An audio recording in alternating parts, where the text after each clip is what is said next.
시내산 기약법에는 두 경험이 기초를 이루고 있는데 애굽의 400년 종살이 경험과 시내산에서 하나님을 만나는 경험입니다.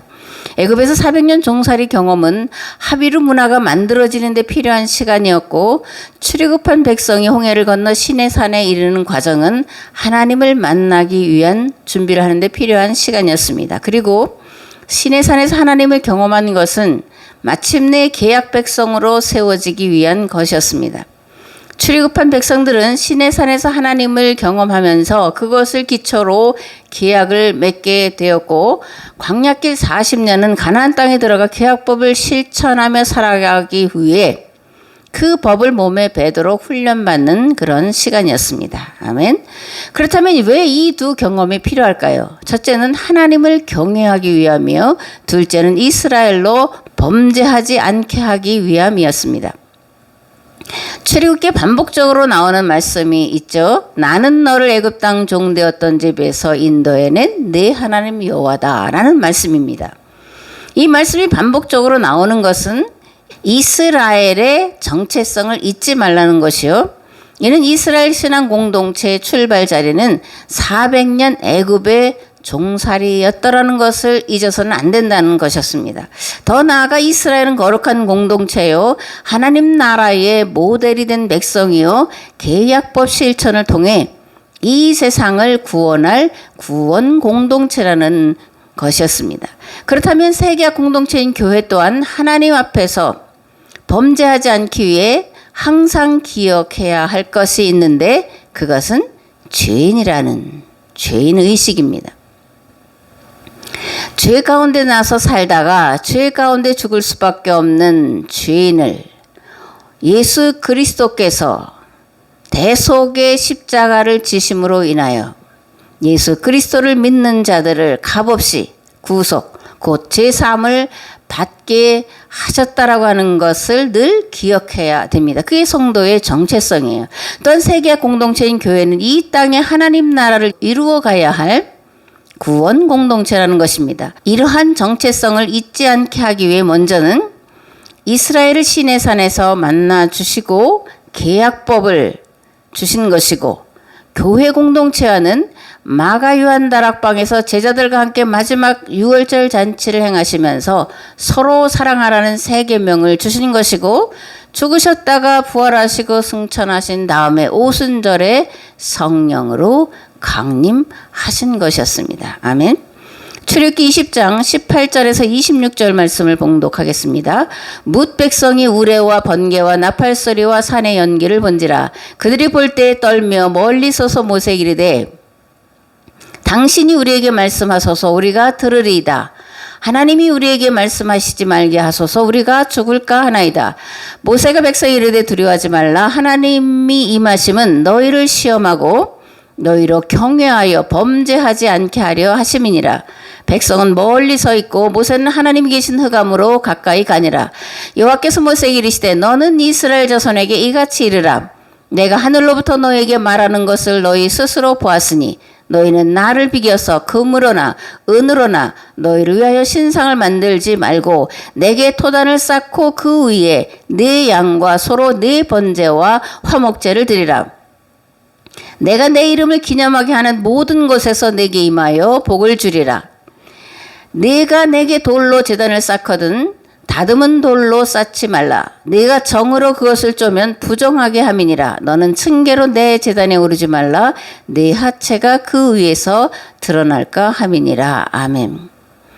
이 말씀을 이해하기 위해서 몇 가지 우리가 이제 질문을 하면서 생각을 해 보려고 합니다. 첫 번째로, 모세가 백성들에게 두려워하지 말아라. 하나님이 너에게 임하신 것은 너희를 시험하시려는 것이다 라고 말씀을 하셨는데, 하나님이 무엇을 시험하시겠다는 걸까? 우리가 이제 생각을 해봐야 되죠. 이것을 이해하려면 십계명이 주어진 다음에 또 어떤 말씀이 주어졌는지를 우리가 이제 살펴봐야 되는데, 지난주까지는 십계명이 주어진 십계명에 대해서 말씀을 드렸고, 이번 주부터는 십계명 이후에 어떤 말씀이 주어졌는지에 대해서 이제 계속해서 말씀을 전할 텐데, 십계명 이후의 말씀은 하나님을 어떻게 섬겨야 하냐라는 것과 시내산 계약 공동체의 삶은 어떠해야 하는가라는 것을 말씀해 주고 있다는 이해를 우리가 가지고 있어야 됩니다. 첫 번째로 하나님을 어떻게 섬겨야 할까? 18절에 뭇 백성이 우레와 번개와 나팔소리와 산의 연기를 본지라 그들이 볼 때 떨며 멀리 서서라고 기록되어 있습니다. 성도는 예배 시간마다 두렵고 떨림으로 하나님의 말씀을 들어야 될 줄을 믿습니다. 아멘. 그렇다면 어떻게 예배 시간마다 두렵고 떨림으로 하나님의 말씀을 들을 수가 있을까? 하나님을 섬길 수가 있을까? 첫째는 말씀하옵소서 듣겠습니다 라는 가장 낮은 자세를 취해야 됩니다. 두 번째로 선포되는 말씀이 하나님의 말씀으로 들을 자세가 되어 있어야 돼요. 그럴 때에 선포되는 말씀이 지금 내 안에 살아계셔서 나에게 말씀하시는 하나님으로 경험하는 일이 일어나게 될 줄을 믿습니다. 아멘. 사도행전 10장에는 베드로가 고넬료의 초청을 받아갔을 때 고넬료가 베드로를 대하는 자세에 대해서 기록을 해놓고 있습니다.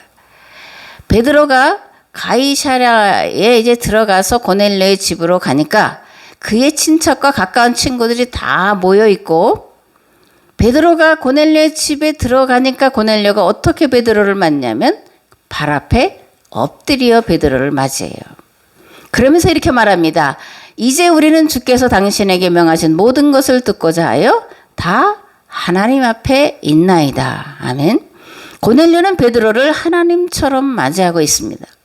베드로의 입을 통해 선포되는 말씀을 하나님의 말씀으로 받아들일 준비를 하고 있고 받아들였습니다. 그러자 고넬료의 집에 성령이 임하게 되죠. 베드로가 고넬료의 집에서 전한 말씀은 예수님의 죽으심과 부활에 대해서 우리는 그 부활의 목격자다, 증인이다 이렇게 선포를 합니다. 그리고 예수님이 죽은 자와 살아있는 자의 재판장으로 정하신 분이 예수님이다. 선지자도 다 그에 대해서 증언했고 그를 믿는 사람들이 다 예수 그리스도의 이름을 힘입어 죄사함을 받는다라는 캐리그마라고 하죠. 캐리그마를 선포할 때 거기에 모인 모든 사람들에게 마가 요한 다락방에 임했던 오순절 성령 강림 사건이 다시 경험되고 있는 것을 볼 수가 있습니다. 아멘. 베드로가 선포하는 말씀을 하나님의 말씀으로 믿고 받아들이자 성령이 그들에게 임했는데 성령이 임한 증거가 방언을 말하며 하나님을 찬양하는 것이었다라는 겁니다. 원하기는 저와 여러분이 모든 예배 시간에 선포되는 말씀이 하나님의 말씀으로 경험되어지고 그 말씀이 내 안에 살아계시는 것을 경험하게 되어서 항상 두렵고 떨림으로 하나님을 섬기시는 복된 성도 되시기를 우리 주 예수 그리스도의 이름으로 축복합니다. 아멘. 둘째, 시내산 계약 공동체의 삶은 어떠해야 되냐라는 문제입니다. 이건 뭐 한두 시간에 할 말씀이 아니기 때문에 오늘은 본문에 기록되어 있는 말씀을 중심으로 살펴보겠습니다. 첫 번째로 신상을 만들지 말라입니다. 두 번째로 토단을 쌓고 그 위에 번제와 화목제를 드리라는 것입니다. 아멘. 여호와 종교와 우상 종교의 차이가 있어요. 여호와를 하나님으로 믿는 신앙은 신상이 없습니다. 사실 성전도 없어요. 성막 또는 회막이죠. 기독교는 제2종교가 아니에요. 말씀의 종교예요. 말씀을 듣고 그 말씀대로 살아가는 삶의 종교가 기독교입니다. 성경은 인간을 하나님의 창조의 동력자여 만물을 다스리는 책임을 위임받은 존재라고 말씀합니다. 때문에 우상종교처럼 신에게 잘 보이려고 많은 제물을 드리라고 결코 말씀하지 않습니다. 거대한 신전을 져놓고 거기서 거룩함으로 화려함으로 예배드리라고 결코 말씀하지 않습니다. 그러나 우상 종교는 신상과 신전이 있고 제의의 중심을 두고 있습니다. 이들이 왜 신전과 신상을 섬기는 제의를 중심으로 할까? 우상 종교의 특징은 자신의 선택과 행동에 책임을 묻지 않는 데 있어요. 고난이나 환난, 삶의 여러 가지 문제들에 대해 스스로 책임 있는 존재가 되어 해결하라고 요구하지도 않습니다. 자신의 선택과 행동에 책임을 지기는커녕 오히려 운명과 팔자에 떠넘기게 만들고 탓하게 만들어요. 운명 탓, 부모 탓, 조상 탓 이렇게 탓을 하게 만듭니다. 그리고 자신의 문제를 해결하기 위해서 스스로 그 고난을 겪고 고난을 해결하기 위해서 몸부림치라고 하지 않고 많은 재물을 신에게 드려서 신의 환심을 사서 그걸 쉽게 해결하라고 말합니다.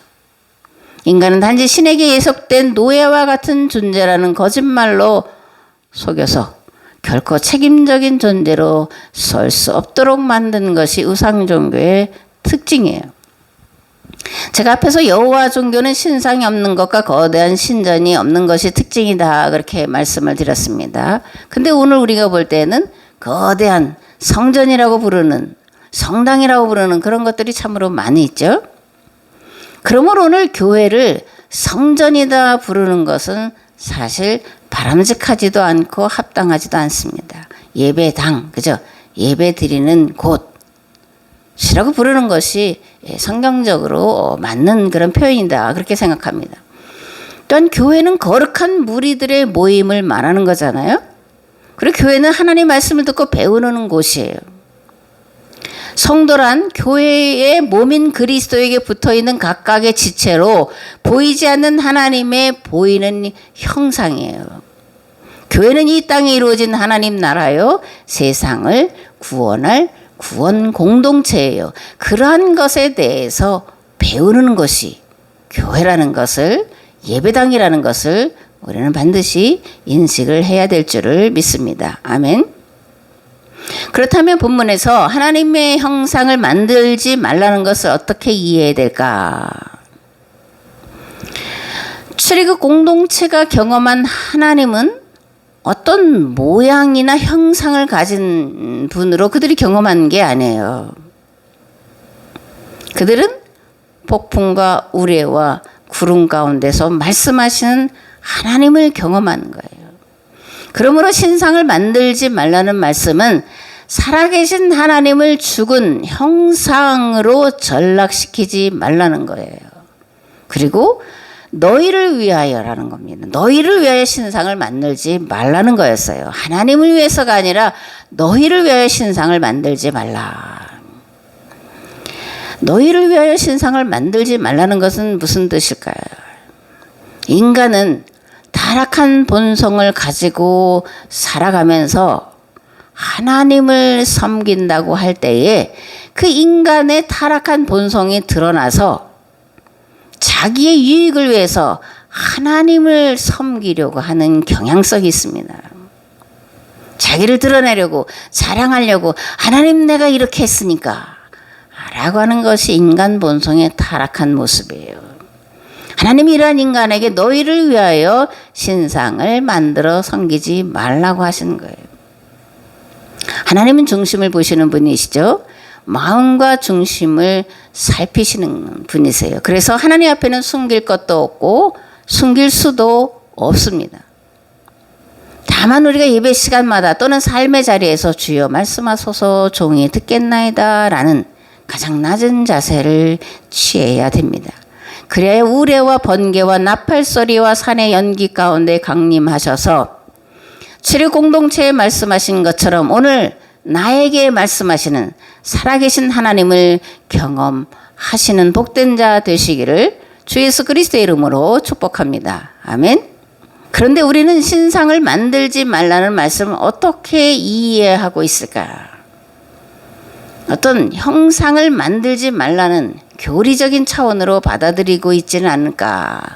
그래서 오래전에 단군 신상을 이제 깨트리는 그런 무지막지한 일들을 행한 것을 보게 되는데 이러한 것들은 교회사 속에도 있었습니다. 이콘 논쟁이라고 8, 9세기경에 동방기독교에서 일어난 운동인데 이 동로마 제국, 동방기독교가 이러한 성상파괴 운동을 벌인 근거는 너희는 하늘에 있는 거나 땅에 있는 거나 땅 아래에 있는 거나 어떤 형상을 본따서 우상을 만들지 말라고 하는 이 계명을 말씀대로 지키기 위해서 일어난 운동이에요. 근데 이러한 성상 파괴 운동은 교회 분열을 초래했고 교회 분열은 제국의 분열을 불러왔습니다. 그래서 동로마와 서로마로 분열되었고 동로마 제국은 이슬람의 밥이 되어 먹히고 말았습니다.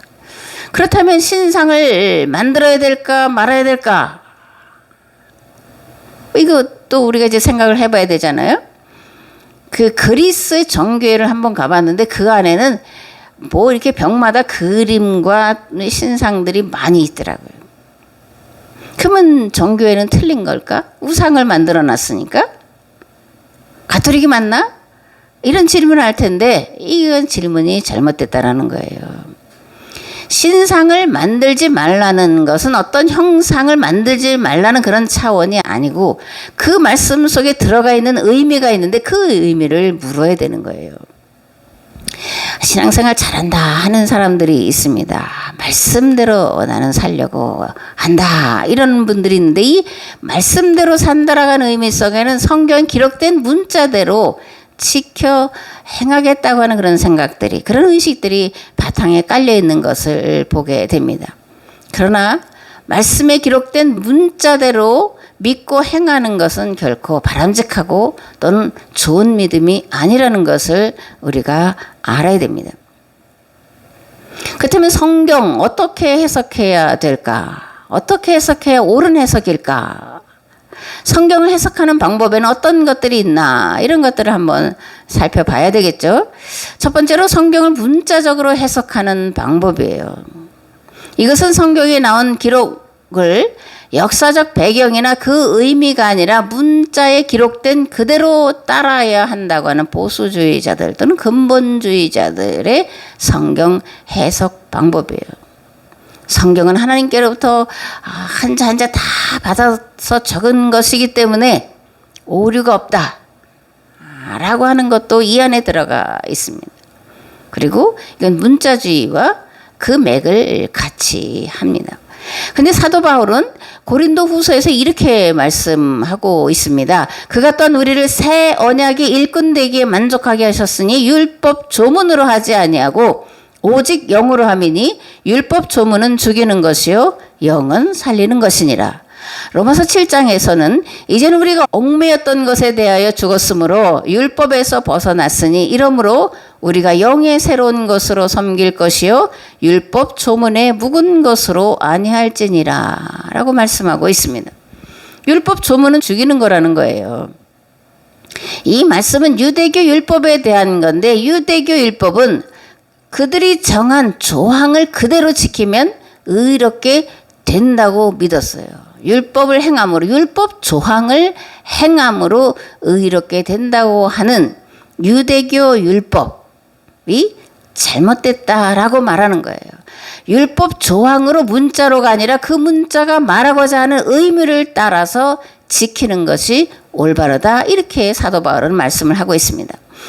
예수님은 마태복음 23장에서 이렇게 말씀합니다. 화가 있으라. 너희 바리새파 사람들과 율법학자들아 이 위선자들아 너희는 박하와 회양과 근체의 11조는 율법에 따라 바치면서 정의와 자비와 믿음과 같은 아주 중요한 율법은 무시하고 있다. 물론 11조를 바치는 일도 중요하다. 그러나 더 중요한 일을 하지 않고 내버려 두어서는 안 된다. 아멘. 뭐예요? 그 문자 속에 들어가 있는 의미를 따라서 지키라는 거예요. 정의를 지키고 공의를 베풀고 자비를 베풀고 하라는 겁니다. 두 번째로 성경의 역사성을 묻는 해석 방법이에요. 이건 이제 18세기 이후 19세기까지 자유주의 신학이 등장하면서 한 그런 방법인데 이 자유주의 신학자들이 성경에 대한 많은 관심을 가지고 연구하다 보니까 이게 성경이 기록된 것과 또 일어난 발생한 시기가 다르다라는 것을 이들이 발견하게 돼요. 그래서 여러 가지 뭐 가설들을 내세워서 이제 연구를 많이 했습니다. 그러다 보니까 성경을 뭐 A 문서, 뭐 B 문서 또는 E 문서, J 문서 뭐 이렇게 여러 가지 그저 이름을 붙여서 아주 조각조각을 내버렸습니다. 그 결과로 성경의 권위를 상실하게 되었고 성도들은 신앙에서 떠나는 심각한 결과를 초래한 것이 19세기, 20세기 초까지 자유주의 신학이 벌여온 그런 일입니다. 세 번째로 성경에 대한 문학적인 해석 방법이에요. 이 방법은 본문으로 돌아가서 본문이 말하고자 하는 의미를 찾아내는 겁니다. 성경에 기록된 그 사건이 발생한 시기와 또 기록된 시기의 상황, 환경 그런 것들을 재구성하고 그리고 그 가운데 감춰진 것들을 찾아내는 것. 그것이 이제 성경에 대한 문학적인 해석 방법이에요. 그런데 이렇게 하기 위해서 더 중요한 것이 있는데 두 입장에 대한 이해가 있어야 한다는 거예요. 하나는 하나님의 입장이고 다른 하나는 사람의 입장이에요. 지금까지 성경을 문자주의든 또는 뭐 여러 가지 또 자유주의 신학자들의 한 역사성을 묻는 해석 방법이든 이런 것들은 사람의 입장에서 성경을 해석하는 것이었고 이제는 사람의 입장이 아닌 하나님의 입장에서 성경을 해석해야 된다라는 거예요. 그렇다면 하나님의 입장에서 성경을 이해하고 해석하는 것은 무슨 의미고 또 그것이 가능할까라는 거예요. 우리가 어떻게 하나님의 마음을 알아서 하나님의 심정을 알아서 말씀을 해석할 수 있을까? 그런 문제인데 성경에는 하나님의 입장에서 하나님의 심정으로 말씀을 선포한 자들이 많이 기록되어 있습니다. 그들이 누구예요? 예언자들이고, 구약에는 예언자들이고 신약에는 사도들입니다. 이들은 하나님을 경험한 자들이에요. 하나님을 경험할 때 하나님이 그들에게 하나님의 심정을 깨달아 알도록 경험시키셨어요. 그리고 그 하나님의 심정을 깨달아 알도록 경험한 그것을 가지고 성경을 해석하고 선포하게 하셨던 것을 우리가 이제 구약에서 그리고 신약의 사도들에게서 찾아볼 수가 있습니다. 아멘. 이 외에도 성경을 올바르게 해석하려면 하나님께서 말씀하시던 상황과 기록 당시의 상황에 대한 이해가 있어야 됩니다. 성경을 해석한다라는 것이 어떤 단어나 구절에 대한 뜻풀이가 아니에요. 이게 헬라어로는 뭐였는데 뭐 히브리어를 뭐였는데 이런 것이 아니라 이 말씀을 기록한 의도가 뭐냐, 목적이 뭐냐라는 것을 해석해내야 돼요. 그러기 위해서는 전체 흐름을 알아야 됩니다. 역사의 전체 흐름을 알아야 돼요. 배경도 알아야 되고 환경도 알아야 되고 그런 것들을 다 안 다음에 그 다음에 이제 부분적으로 적용할 것들을 설교를 통해서 성도들에게 선포를 해야 됩니다. 그럴 때 그것이 오늘의 살아있는 말씀으로 오늘 그 말씀으로 우리가 삶에서 실천해야 될 그런 말씀으로 받아들여지게 되는 거예요. 아멘. 두 번째로 이제 토단을 쌓고 그 위에 번제와 화목제를 드리라는 말씀이 있는데 이것은 무슨 뜻일까? 제단을 흙으로 만들어라 이렇게 말씀하시는 건데 그러면 흙이 아닌 나무로 만들면 안 되냐? 뭐 이렇게 생각할 수 있잖아요. 그 무슨 뜻일까? 또 토단을 높이 쌓지 말아라. 다듬은 돌로 만들지 말아라. 다듬은 돌로 만드는 건 부정한 거다. 이렇게 말씀하고 있는데 이건 무슨 뜻일까요? 오늘 우리는 강단이 뭐로 돼 있습니까? 나무로 돼 있잖아요. 그럼 이건 잘못된 거네. 이렇게 이해하기 쉽죠. 물론 요즘은 그렇게 이해는 하지 않지만 그러나 그렇게 이해할 수도 있습니다. 그런데 이 말씀의 본래의 의미는 헛되이 돈을 쓰지 말라는 거예요. 헛되이 돈을 쓰지 말라는 겁니다. 이사야서 66장의 말씀을 보면 나 여호와가 말하노라 무릇 마음이 가난하고 심령이 통회하며 내 말을 듣고 떠는 자 그 사람은 내가 돌보려니와 소를 잡아들이는 것은 살인함과 다름이 없이 하고 어린 양으로 제사 드리는 것은 개의 목을 꺾음과 다름이 없이 하며 드리는 예물은 돼지의 피와 다름이 없이 하고 분향하는 것은 우상을 찬송함과 다름이 없이 행하는 그들은 자기의 길을 택하며 그들의 마음은 가증한 것을 기뻐한즉 나 또한 유혹을 그들에게 택하여 주며 그들이 무수하는 것을 그들에게 임하게 하리니 이는 내가 불러도 대답하는 자가 없으며 내가 말하여도 그들이 듣지 않고 오직 나의 목전에서 악을 행하며 내가 기뻐하지 아니하는 것을 택하였음이니라. 이렇게 말씀합니다. 말라기서는 이렇게 말합니다. 만군의 여호와가 이르노라 너희가 내 제단 위에 헛되이 불사르지 못하게 하기 위하여 너희 중에 성전 문을 닫을 자가 있었으면 좋겠도다. 내가 너희를 기뻐하지 아니하며 너희 손으로 드리는 것을 받지도 아니하리라. 그렇다면 하나님이 원하시는 제사는 무엇일까요? 야고보서엔 이렇게 기록되어 있습니다. 하나님 아버지 앞에서 정결하고 더러움이 없는 경건은, 하나님이 원하시는 제사는, 하나님이 받으시는 제사는 곧 고아와 과부를 그 환난 중에 돌보고 또 자기를 지켜 새 속에 물들이지 아니하는 그것이라. 탐욕을 따라 살아가지 않는 것이 하나님이 원하시는 제사라는 겁니다. 마지막으로 내게 토단을 쌓고 그 위에 네 양과 소로 네 번제와 화목제를 드리라. 내가 내 이름을 기념하게 하는 모든 곳에서 네게 임하여 복을 주리라 말씀하고 있는데 이 말씀은 무슨 뜻일까요? 번제와 화목제, 레위기에 보면 여러 가지 제사가 많이 나오는데 사실은 번제와 화목제로 이렇게 축약될 수 있고 그렇게 이제 신명기에는 한 번 정도 이 번제 화목제를 드리는 것에 대해서 기록이 돼 있고 그 다음에는 이제 제사에 대한 이야기는 사실 없습니다. 그런데 이런 번제와 화목제를 드리라고 하는 목적은 어디에 있을까? 번제와 화목제는 누구를 위해 드리라는 걸까? 먼저 번제는 마음의 무거운 짐, 수고하고 무거운 짐진 것들을 다 내게 내려놓으라는 겁니다. 탐욕으로 살아가면서 죄 짓고 또는 여러 가지 미움과 시기와 질투를 가지고 죄를 짓고 하나님 말씀대로 살아가지 못하는 것 때문에 죄를 짓고 이런 것들, 이런 무거운 짐들을 내게 내려놓으라는 것이 번제를 드리라는 말씀의 의미예요. 그렇다면 화목제를 드리는 목적은 어디에 있을까? 화목을 위해서 드리는 겁니다. 제목이 화목제잖아요. 화목을 위해서 드리라는 거예요.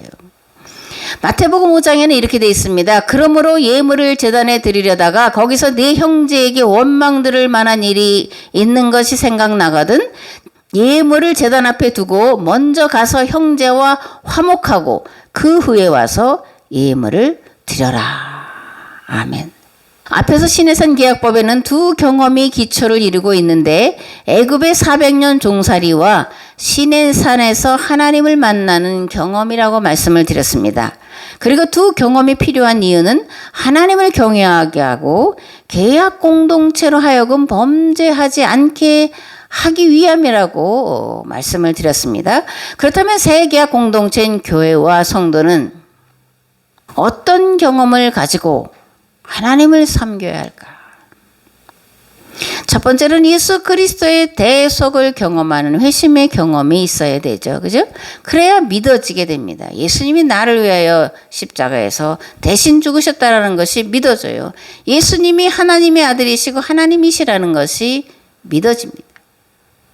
그 다음에 예배 때마다 선포되는 말씀이 하나님의 말씀으로 경험되는 이런 두 경험이 일어나야 돼요. 그리고 이런 경험을 통해서 우리에게 주어지는 만물에 대한 책임의식을 가지고 살아가는 삶의 경험이 뒤따라야 됩니다. 성경은 회심을 경험하고 예배 때마다 선포되는 말씀이 하나님의 말씀으로 경험되어지고 그 말씀대로 살아가는 삶의 경험을 이루는 자를 하나님의 아들들이라고 말해요. 오늘날 만물들이 하나님의 아들들이 나타나기를 고대하고 있습니다.